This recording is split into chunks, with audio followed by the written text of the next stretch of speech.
Hi, I'm Jessie Quack. I'm the editor of the Crooked series of sci-fi crime anthologies.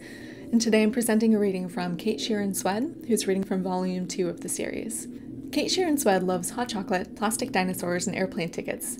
She has trekked along the Inca Trail to Machu Picchu, hiked on glaciers in Iceland, and climbed the ruins of Masada to watch the sunrise over the Dead Sea. She currently lives in New York's capital region with her husband and 2 kids. Kate is the author of several sci-fi and fantasy series, including The Interstellar Trials, a new YA dystopian space opera, and the Parse Galaxy adult space opera series. Her short fiction has appeared in publications such as Fireside, The Young Explorer's Adventure Guide, and Electric Spec. Enjoy. So the story is it's a prequel to my new space opera series. It is young adult, and I just want to quickly mention that I'm kickstarting the series and the campaign ends tomorrow morning. So if you're interested, the first 2 books are going to be exclusive to backers for a few months. So I just wanted to mention that. The story takes place on a fleet of intergenerational spaceships, and that's probably all you need to know. Okay, Ace in the Hole.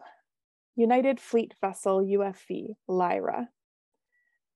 If you were to tell my however many greats grandparents about the secret poker room on their precious intergenerational fleet ship, they'd probably kick up their space-blown ashes and come whirling after us.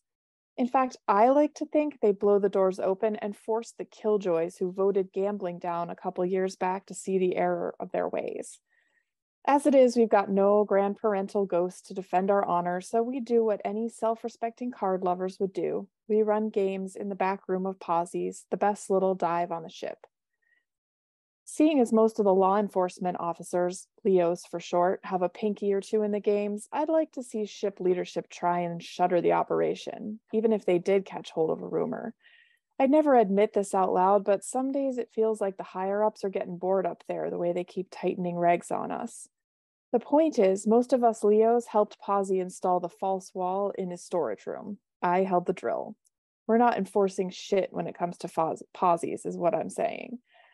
I'm headed through the storeroom now carrying a tray of poker chips fresh off the 3D printer.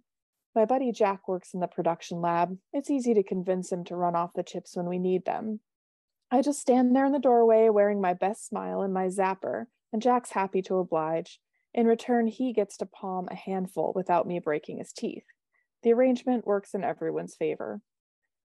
Posy's storeroom smells like metal, malt, and mulch. The metal because the whole ship smells like metal, so that's inescapable. The malt should be self-explanatory. The mulch is because Posy's a genius who trades rum to the farmers so he can spread the stuff on the floor and use it to soak up spills, prevent slips, trips, and more broken bottles. Out here, lost stock can take a long time to recoup. Now the storeroom clerk stops fiddling with the shelves long enough to slip the panel aside for me, and I tip my head in thanks before moving on through. The tray of poker chips makes it a delicate maneuver, but I finagle it, remembering to duck so I don't slam my head on the low doorway. The panel clicks shut behind me. Here's where I admit it. The back room is the best bar on the ship.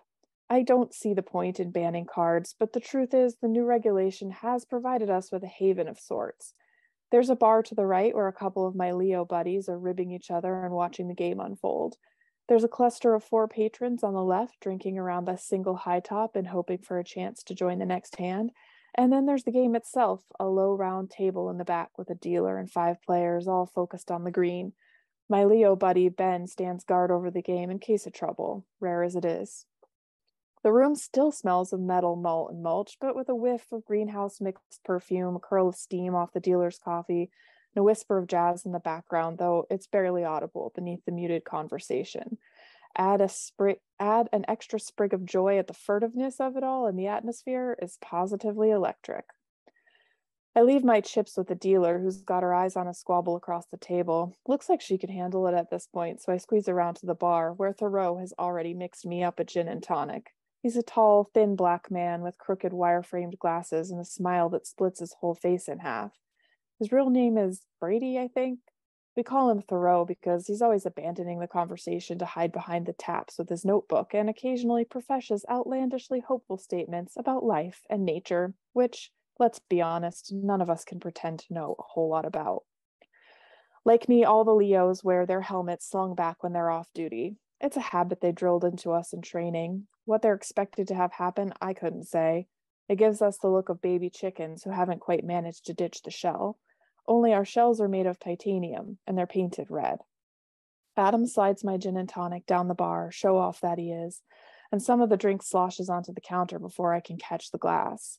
Thoreau rolls his eyes, but there's not a lot to be done about Adam till those genius ship doctors invent a bravado-ectomy. Hey, nurse, he says in greeting, and I toast my drink in his direction, the glass now wet and slippery from wasted gin. Adam calls me nurse because of my tendency to, wait for it, nurse a drink all evening. It's an inane joke, so you can see why it never really caught on. Hey, Wes.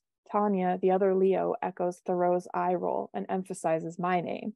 No offense to Thoreau or anything, but the eye roll, it's a lot cuter on Tanya. Not that I'd ever think of mentioning that. She's got her helmet tipped toward her shoulder, so her black ponytail trails down her back, fuzzy hair puffing out around her temples. I think she must have come straight from patrol, but it's hard to tell since she changed into a purple zip-up sweatshirt and flip-flops. I consider teasing her about her temp regulating technique, but she might take it as an insult. She's always got my back, so I decide to let it go. Jack made up the chips, no problem, Adam asked, though he must have seen me deliver them. This place might feel like a haven, but it's definitely a cozy one. Extra lucky batch, I say. The argument at the table is escalating into raised voices. One of the guys is a regular. I don't know his name, but I recognize his spark red hair, and I know he takes the game more seriously than most. The other's a newcomer. He's an older man, balding, with just the slightest stoop to his shoulders. He's gesturing emphatically as the regular spits angry words at him, and it's clear they're talking over one another. I'm starting to wonder if I should go break it up when the dealer stands. It's a signal summoning Ben to step out from his Leo guard position to tower beside her. Ben gives the bickering players a warning, while the waiting group looks on hopefully, in case someone gets kicked out. But the two men settle down and the game resumes. Another outburst and they'll be out of here for a week. Adam leans on the bar, which is thin enough that his bulky elbow juts out into Thoreau's space. Good haul this month. Extra good. We take a cut off the games we staff. Ben's moonlighting as we speak, and I've earned enough extra that I've been able to pay Jack to print up some ancient coin replicas for me. Not that I'm going to tell Adam about my off-duty, off-poker pastimes. Nurse might have flopped with the rest of the Leo crew, but Nerd could easily catch on. Fleet passengers have all we could want, but bonus tokens are bonus tokens. How's your flight course going? I ask Tanya. Her green eyes come alive at that, making me really glad I asked. She sits up straighter. We finished training in the Sims, so I finally got to take a shuttle out this week. I got to fly all the way to Leonis and back. Don't know why you want to be a bus driver, Adam says, giving her this crooked smile that he probably thinks is flirtatious. It looks like a sneer to me.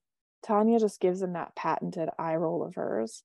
I'm about to ask her what it feels like to see the fleet lights from the pilot's seat when the red-headed regular launches himself across the poker table, sending showers of chips tinkling against the chairs. Ben lunges for him, but the player wriggles away and locks his fists around the opponent's collar and gives him a good shake.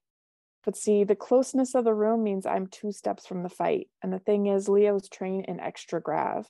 On one hand, it's senseless. There's next to no crime on the ships. On the other, it means that when I want to move fast in Earth-based grav, I'm nothing short of a goddamn superhero. I catch the attacker around his waist and haul his sparky head toward my chest with a light headlock. He releases his grip, and the old man scrambles away. He was cheating, Sparky says. Since he can talk, I figure my pressure's okay. Ease up, I say. I got him to cheat. I saw him cheat. He's got cars up his sleeve. Ben's already summoning the old guy, and Adam's muttering expletives about having to move the game if we kick these two out.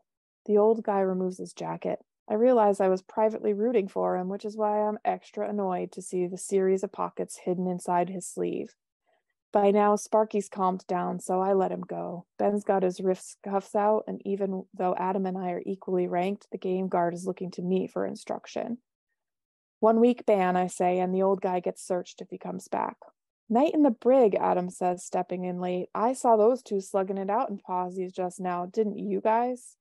He looks around for confirmation. Ben's still looking at me. I think Tanya is too. I shake my head. We'll have to move the game if we arrest them. Besides, I think they learn their lessons. Cheaters get caught, and the ones who catch them should notify the dealer. Table rules, gentlemen. The two men nod, outwardly contrite. I'm sure they're both pissed, but they also want to be allowed back. Adam steps closer to me, still posturing. The guy would try to out-chest puff a gorilla. They're gonna rat out the game either way. Might as well make them pay for it. He's probably just dying to make it look like they punched each other too. Sometimes I don't know how this guy got past psych. We got a video of them both playing, I say. Besides, if they rat out the game, they lose the game, right? Now get out of here. Go home and cool off. The men scurry away before Adam has a chance to say anything. He sits back down and takes up his drink, but his smile hasn't returned, and I can see he's still fuming. He's going to make a power play at some point. I can see it on his face. But that's the problem with Adam. He plans everything out, and he can't improvise worth a damn. Makes him easy to watch out for. The dealer lets two new players onto the table, and the game continues with a soft slap of cards on fabric and ice clinking against glass.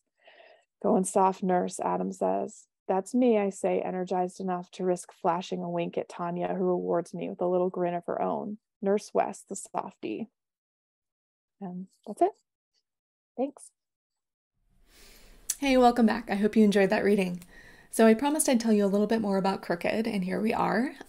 So what Crooked is a series of sci-fi crime anthologies that are edited by me. And the thing that sets this anthology series apart is that it exclusively focuses on including stories that are part of a bigger universe.